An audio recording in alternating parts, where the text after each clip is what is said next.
Steve here. And Larson. And welcome back to Who Won Wednesday. Evidently nobody won Wednesday this week because the ratings are in, Larson. We're going to hop right into this. And it's a tie! Oh, I don't know, man. If you get down in a granular level, I think there was a winner. Definitively, AEW, they won just barely that prize 18 to 49 demographic. They got a .28 versus .24 NXT. They both got 778,000 viewers. You got a 33 and a third chance of winning. So last week, AEW had about 6,000 more viewers than NXT, yeah. Than NXT. It was 851 to 845. This week, I mean, the bad news is they're both down. Yeah, they're both down. So it's not like they both went up and tied. They both came down and tied. AEW and NXT both with 778,000 viewers. But I'm telling you, man, the prize demo, AEW won that. That's the important thing. Right, okay. That's the demo that all the advertisers are. 2/3 chance of winning. Anyway, let's match up some matches here. First, on AEW, you had, I guess you'd call this a match, Mox taking on Alex Reynolds. But of course, there's a Jericho promo afterwards where he tried to recruit Mox into the Inner Circle. Sure. Over on NXT, a classic, Angel Garza versus Lio Rush. I don't think we need to debate this. NXT wins this one. That was a fantastic match. But Mox broke a record, Larson. Now he has the fastest victory in AEW. No, it doesn't matter. Spectacular match at NXT. Great storytelling. Great performance. Yeah, fantastic. I like Jericho trying to recruit Mox. Oh, that was all good stuff. That was fine. But man, Angel Garza, superstar. Lio Rush, superstar. And here's the thing, it's gonna keep on going. Yep. I feel like we're gonna get some sort of like Lio Rush stalker gimmick where he's now obsessed with Angel Garza's girlfriend, fiance now. The way that Angel Garza playfully messed with Lio Rush's family, Leo's going to take it to the next level. He's going to take it too far, huh? Exactly. Right. That's what I want to see. I think it'd be. Right. And that's kind of a side of Lio Rush we haven't seen. We've seen him as a bad guy before, but more of a snarky bad guy. Yeah. A needle into that. I want to see ski mask, internet stalking, all that kind of stuff. Wow. That's what I want to see. I don't know if NXT is going to go in that direction. Next, on All Elite Wrestling, the Butcher and the Blade had their in-ring debut, taking on Cody and QT Marshall over on NXT. Trying to match up these matches in like an even fashion. Sometimes it's hard. Travis Banks versus Jackson Riker. I guess it's a match that's kind of a mismatch on paper, I guess. Jackson Riker really should have wiped the mat with Travis Banks. Didn't have to though. Anyways, I'll give the advantage here to AEW. Star-making performance from one QT Marshall. Yeah, okay. He got over the crowd in the span of like 5 minutes. It was great. He did. This is one of those where like the crowd was cheering the guy because he's not supposed to do anything cool. And then he does something cool. And then he does stuff that like is trying to be cool but is like really terrible. But it's like an everyman way of doing it. Yeah, really it's like if I were to try to leap over the ropes. This is what it is. It's like he realizes that he's probably going to make his team lose. So he's doing stuff that normally he would never do. He's going well outside his comfort zone to try to help his team win. Yeah. That's something everybody can get behind. And that's why I'm giving the advantage to AEW in this one. I'm going to say this about this particular match. So I know the Travis Banks versus Jackson Riker. Yeah, it was Promote Worlds Collide. But I don't know, just having straight up matches that don't really have any other stakes. Like if this, for example, was for some sort of... If it was a qualifier for the tournament or something like that. Or if there was like some seeding advantage perhaps behind this match, then it would have given it some stakes. As far as a showcase match, it was just a fluke win from Travis Banks by being able to hit. He hit his finish, and he barely was able to get the 3 count on Jackson Riker. Whereas over on AEW, the Cody stuff was more of the continuing story, which is pretty much the best story going on in AEW right now. The Cody MJF stuff, and you get the Butcher and the Blade. What's their angle? We know they're getting paid by MJF. So I thought that match, I'll give this the same. QT Marshall was ridiculously stupid, but I thought that it advanced the story. And then you have Darby Allin coming out, and you got more of that stuff. Exactly. Next, this one isn't a great matchup, but whatever. Over on NXT, you got Kayden Carter taking on Bianca Belair. AEW, that pretty good MJF promo. Yeah, I guess I'll give it to MJF. I mean, it was a really good promo. Yeah. And Bianca Belair again. Bianca Belair versus Kayden Carter. This was simply to rack up some wins for Bianca Belair. I mean, I'm always a big fan of her matches, but the MJF promo, he confirmed to Cody, I will wrestle you. That's kind of a big story beat. Yeah, but he with stipulations, but he didn't say what those stipulations were. Yeah. So yeah, I agree. AEW wins this one. Sure.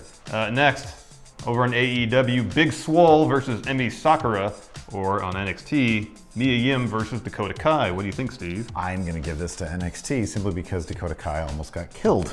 I thought, number one, it was a really, really fun match. I thought that I think that their feud is a pretty good one, and it might not be going away anytime soon, given how this match ultimately concluded. Mia Yim took the loss, but then she put Dakota Kai through a table, and Dakota Kai ended up with, like, I don't know, 8 stitches or something. 8 staples in her head. 8 staples in her head. Yeah. So yeah, I'm gonna give not taking anything away from new AEW signee Big Swole, which, by the way, nobody talked about how great that name is. That's a fantastic name. It really is. Not to take anything away from that match. I just thought Mia Yim versus Dakota Kai had more intensity and a lot more story going on. More stakes, too. I agree. I'll give the edge to NXT here. Taking nothing away from Big Swole. Heck of a debut, picking up a major win over a solid player over in the AEW Women's Division, Emi Sakura. She just had a title shot, you know. Yeah.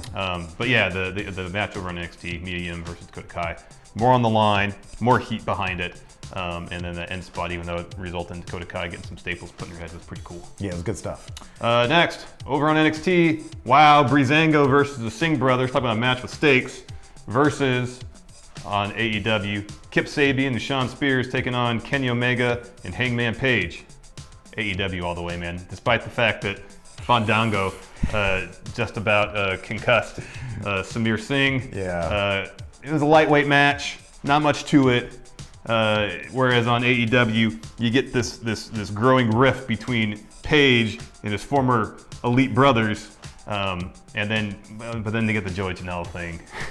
Yeah, I'm surprised that you're giving it to this because you came in like, and your face was purple over that Joey Janela Yeah, thing. it was like a Snidely Whiplash thing. I was not into that. Nonetheless, it's Kenny Omega.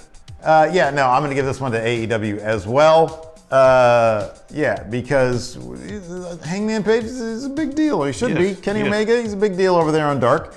And so yeah, and then I don't know. I like the Joey Janela stuff. I thought that Fandango powerbombing the life out of one of the Singh brothers. Samir. I don't think it was supposed to be that bad. I think that was, I guess, a botch. I don't know what you'd call it. I just don't think there was supposed to be that much stank on it. There was a lot of stank on it. Because it wasn't just the apron, it was like the corner. And his head that hit looked it. so bad. And his head hit the apron. And Fandango even looked disturbed by it. Yeah, man, that was a lot. So, yeah, that was too much. I'm going to give it to... and there was also all that great Penelope Ford stuff going on in the AEW match. True. So, yeah. AEW gets the advantage. Next, on AEW, Sammy Guevara taking on Luchasaurus. Over on NXT, Raul Mendoza taking on Cameron Grimes. So, I think that the AEW match was probably better, but I can't get enough of Kushida wearing Cameron Grimes' hat. Plus, Raul Mendoza got a win. I'm totally giving it to NXT. No way, man. AEW, you got Luchasaurus picking up a win. You got Jungle Boy pinning Chris Jericho at the end, a symbolic victory. Oh, that's the only, he gets his pin next week because of next week. Yeah. This week because next week's It's just proving the point. It's just predictable. It's just predictable. I don't care. That was a great match. Luchasaurus can be a huge star. It was just a short match on NXT. I don't really think Luchasaurus is going to be a big star. Yeah, he is, man. I think a guy who wears all that. At first, I was all in on Luchasaurus, and then I get it. I get that it's funny that he talks like a normal dude. Yeah. With a history degree. But that to me isn't big star. That's just like, oh man, Boy, he could have been really cool. He could have been I could have thought he was a dinosaur. You want him to talk like a dinosaur then? I just don't talk. Just don't talk. There's a grand tradition of cool, monstrous-looking guys in pro wrestling who just don't talk, and they're better served for it. So yeah, he's got a good voice. And Sammy Guevara, on top of that, Sammy Guevara notched up another loss. Yeah, man. Hey, come on, man. He's supposed to be, what do they call him, a Spanish god? Yeah. Spanish gods, I think, have a better than 0-3 record in the singles division. Maybe he's the god of losing. Raul Mendoza has more wins over Sammy Guevara. I'll tell you that. He's got way more losses than Sammy does. Well, if you start from when NXT and AEW went head-to-head, it's Raul Mendoza. Raul Mendoza. He might have more wins, but even combine NXT and 205, Mendoza might have more losses. Winning percentage, that's really the number that matters. Fair and enough. finally, the main event on AEW, you had the Young Bucks taking on XLAX.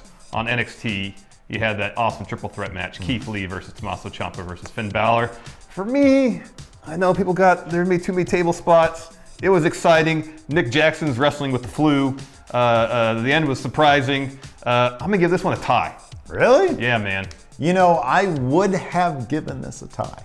I would have given it a tie if the crowd wasn't standing there like this. I mean, I'm honestly, to me, that plays into it. If the crowd is just going nuts for all these table spots, and I did think there were too many table spots. If the crowd is going nuts for a match, that does play into my perception of it. I kind of feel like they only kind of sat in their hands for the finish. But I feel like they were kind of in the match. I didn't notice them not being into it until the end. I was noticing this like throughout the match. All right, go ahead, NXT Shield. Let's give it to NXT. NXT, of course, it's Keith Lee, Champ, and Balor. Are you kidding me? Dude, the spot with the electric chair and the other thing going on all at the same time. Oh my God, I'm sorry. That was better than just a bunch of guys flying through tables. All right, Shield. The first one was good. When your first table spot is your best table spot, then yeah, you sort of mistimed the match. So yeah, it's NXT all the way, sure. As far as who won this week, I'm ready to go. I know who won. I mean, you can go ahead. AEW did, because NXT had two really good matches to bookend the show. Not a whole lot happened in between. Whereas AEW maybe never reached the height for those two matches on NXT. It never had a lull. So it was more consistently enjoyable. More meat to it, more happened, more story development. So I'm going to give the edge to AEW this week. I'll give it a tie. Because NXT they just have better rep. They had like that match. The match that kicked off the show in the first place was like, here's the thing. The match, the main events, you could make the argument that there's a tie. The match that kicked off NXT was just outstanding. Yeah. And then the rest is all kind of on par with each other. They really is. You can't really say one was better than the other. There was more story development on AEW than was in the middle of NXT. There wasn't a whole lot going on in the middle of NXT. Yeah, it was all kind of whatever. Yeah, I'm going to give it a tie. Just like the ratings, exactly a tie. I'm going to give AEW the edge just like that 18-49 demo. And then add 66 and 2/3 should. Anyways, thanks everybody for watching. We do appreciate it. Till next time, we'll talk to you later. Goodbye.